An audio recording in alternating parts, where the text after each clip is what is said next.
Sir अपना परिचय और पार्टी का पूरा नाम मैं बताइए। एडवोकेट कृष्ण कुमार देसवाल हाँ जी। राष्ट्रीय लीगल पार्टी का राष्ट्रीय महासचिव हूँ और हमारी राष्ट्रीय लीगल पार्टी लोकसभा में 10 की 10 सीटें लड़ने जा रही है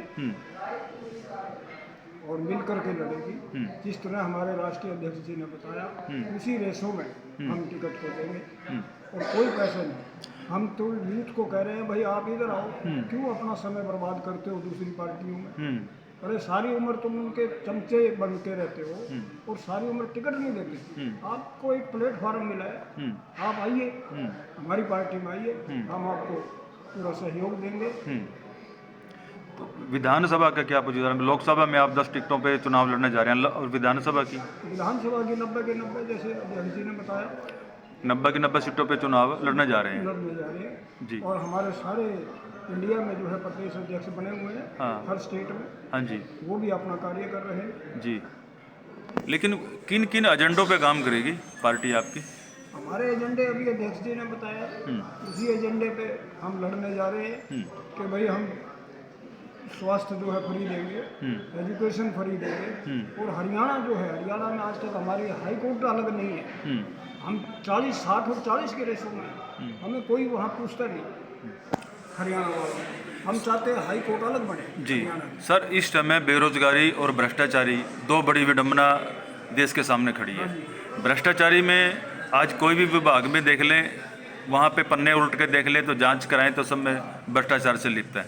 अगर हम बेरोजगारी में अगर हम बात करें तो हरियाणा के अंदर जब से बीजेपी सरकार आई है, इससे पहले की सरकारों ने और अब बीजेपी की सरकार, मौके की सरकार बीजेपी की है, तो इसमें ग्रुप ए, बी और सी, डी इसमें युवाओं को उलझा के रखा हुआ है, जिससे आज रोजगार 15 से 18,000 20,000 रुपये तक की है, जबकि आज के समय में महंगाई के कारण इतनी रसोई चलाना और घर का खर्चा चलाना बड़ा मुश्किल हो जाता है। उसी बराबर में अगर हम सरकारी कर्मचारी की बात करते हैं तो लाख 1.5 लाख रुपए 50,000 से ऊपर की तनख्वाहें उनको मिलती हैं और आज इन यूथों का जो शोषण हो रहा है 10-15 हज़ार रुपये में नौकरी दे करके और 5 साल 10 साल के बाद उनको रेगुलर करने की बात की जाती है, तो रोज़गार न होने के कारण पंजाब खाली हो चुका है, हरियाणा कगार पे चल रहा है, 60-70% खाली हो गया है।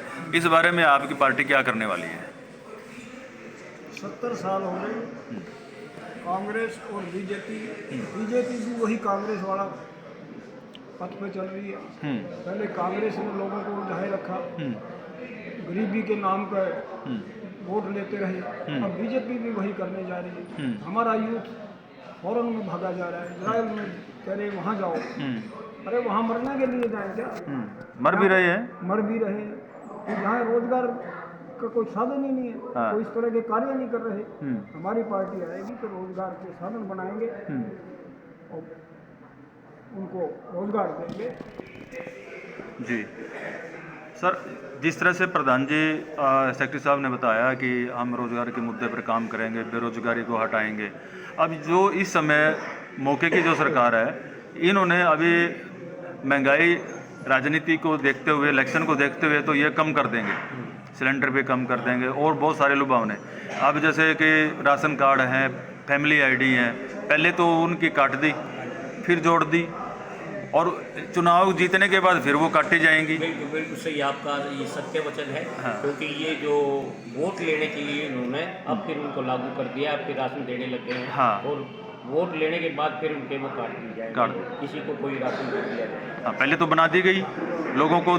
अब ये आम जनता में, गरीबों में ये इस चीज़ की भ्रांतियाँ फैली हुई है कि हम सरकार पे कैसा विश्वास करें। पहले बनाई गई, फिर काटी गई, अब चुनाव आ गया तो सरकार को लगा कि ये तो सारे के सारे गरीब लोग भड़क गए हैं, इनको राशन नहीं मिल रहा है, दोबारा फिर उनकी आईडी बन गई है।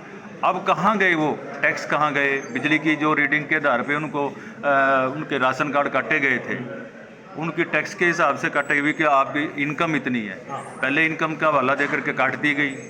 अब बगैर इन्होंने वोट प्राप्त करने हैं लोगों से, हाँ। इसीलिए वो सब फैसिलिटी दे रहे हैं। तो वो कानून ताक पे कैसे रखा गया? ये कानून तो कठपुतली है इनके हाथों की।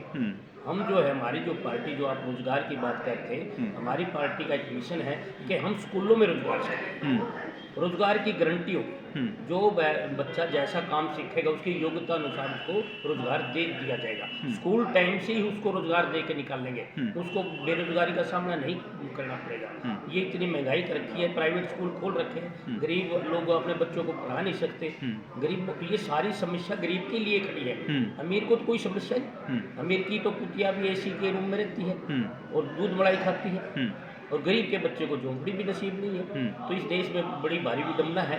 इसके लिए हम काम कर रहे हैं और स्कूलों में रोजगार सिखाएंगे, रोजगार की गारंटी होगी। हमने ऐसा मिशन बनाया है, हमारे पास बहुत बड़ा मिशन है।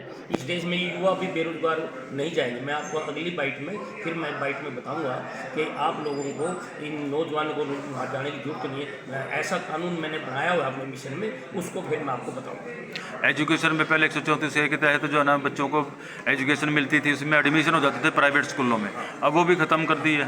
अब वो कहते हैं कि अब प्राइवेट स्कूलों की दुकानदारी इतनी बढ़ गई है, इतनी महंगी फीसें हो गई है, जो गरीब या मध्यम वर्गीय परिवार अपने बच्चों को वहाँ दाखिल नहीं करा सकता।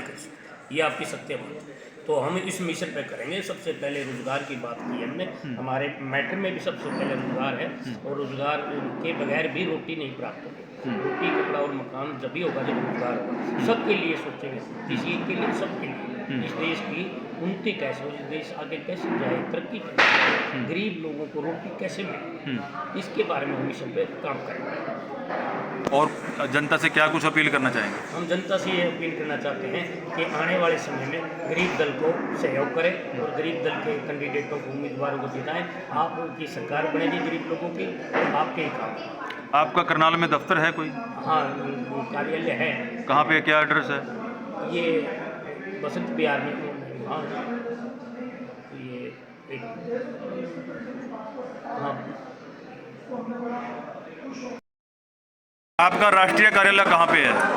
हमारा राष्ट्रीय कार्यालय जो है पानीपत में 110 रामनगर पानीपत में है। 110 नंबर है। विनोद पंचाल प्रेस रिपोर्ट वहाँ बैठते हैं। दैनिक सहारा के, हाँ, दैनिक सहारा के जो पत्रकार हैं, हाँ, हाँ, पंचाल हॉस्पिटल में, हाँ, पंचाल, वही आपका कार्यालय है? हाँ, वही।